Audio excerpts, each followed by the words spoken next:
The holidays are a time of celebration and great joy for some people.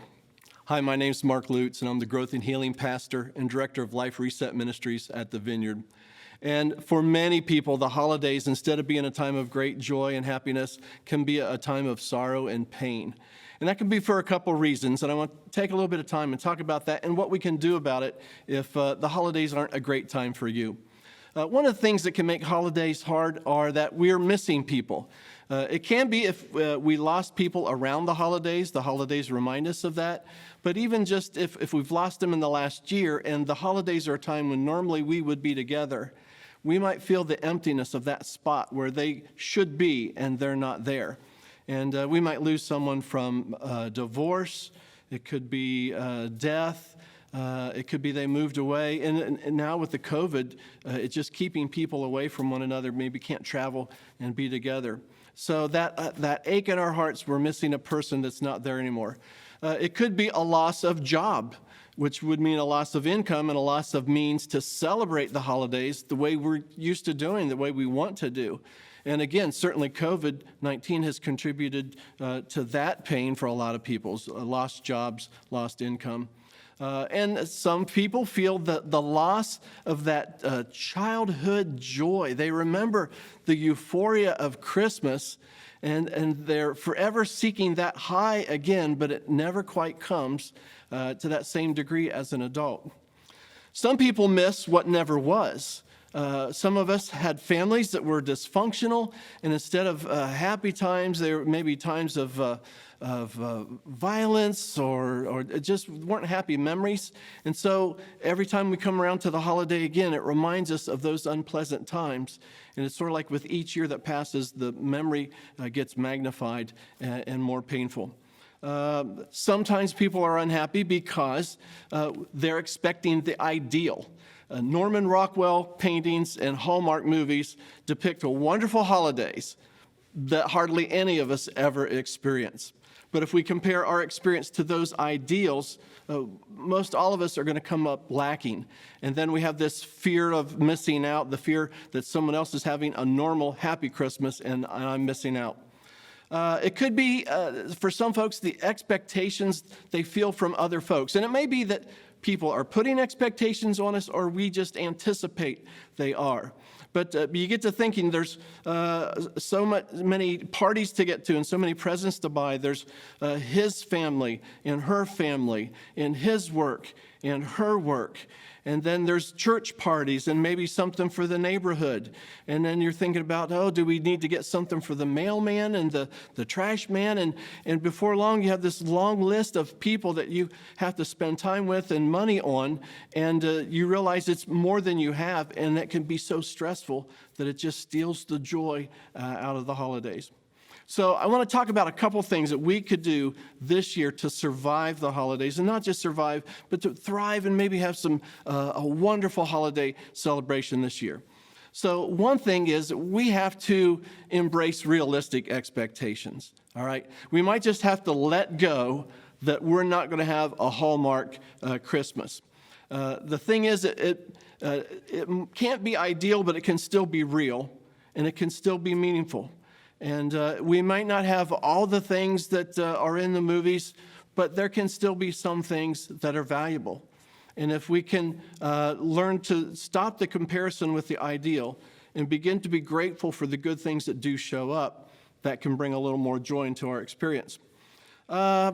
Christmas is really designed for children, right? The presents and all of that.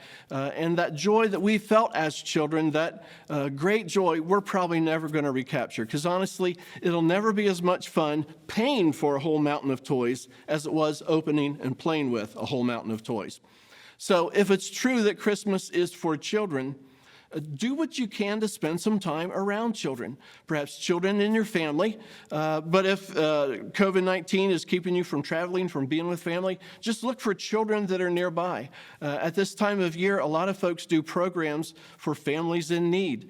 And if you can do something where you're contributing to make a child's Christmas better, and you're there with them, you will find that the joy that they have is contagious, and we can start to feel a little bit of it. for those painful memories that are in our past, those things that still haunt us, go ahead and grieve those things. The tendency is to try to shove them out of our consciousness, to occupy our mind with brighter things. But really, we just need to grieve those things. They're real, and they have a voice, and they need to be expressed, and maybe even shared with trusted people.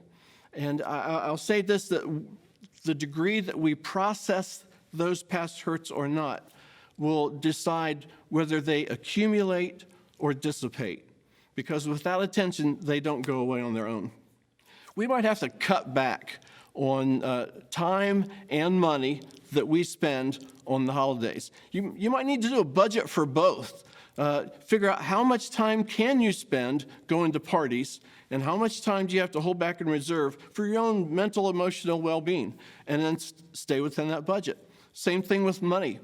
Figure out how much money do you have, and that will often determine how far out you go in terms of present purchasing. But don't do this. Don't do Christmas on credit, because all that does is it pushes the stress of December into January, where you're going to try to figure out how to pay a bill you couldn't afford in December, but now with interest. So just do a budget, stick with that. And I think focus on the people that are closest to you, and focus on experiences.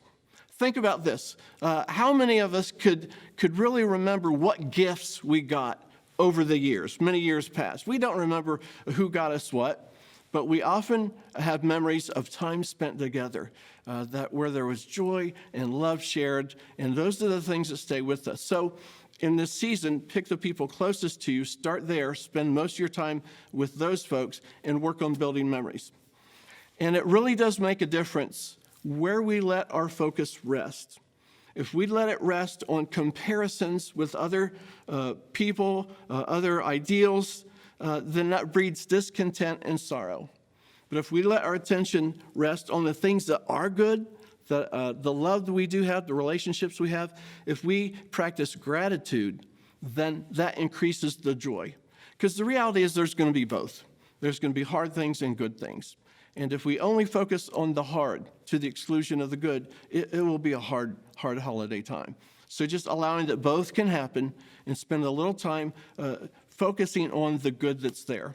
And above all, the most important thing is you got to remember the reason for the holiday, that this is about God's generosity to us. John wrote, "This is how God demonstrates his love among us, that he sent his Son into the world that we might live through him." When we remember that, it changes everything. So make sure to spend some time in a celebration, in a service that grounds you in the reason for this season and God's great love for all of us. And that can go a long way for moving the needle from the miserable to the memorable and meaningful, making a rich holiday for you. I pray that you'll have a blessed Christmas.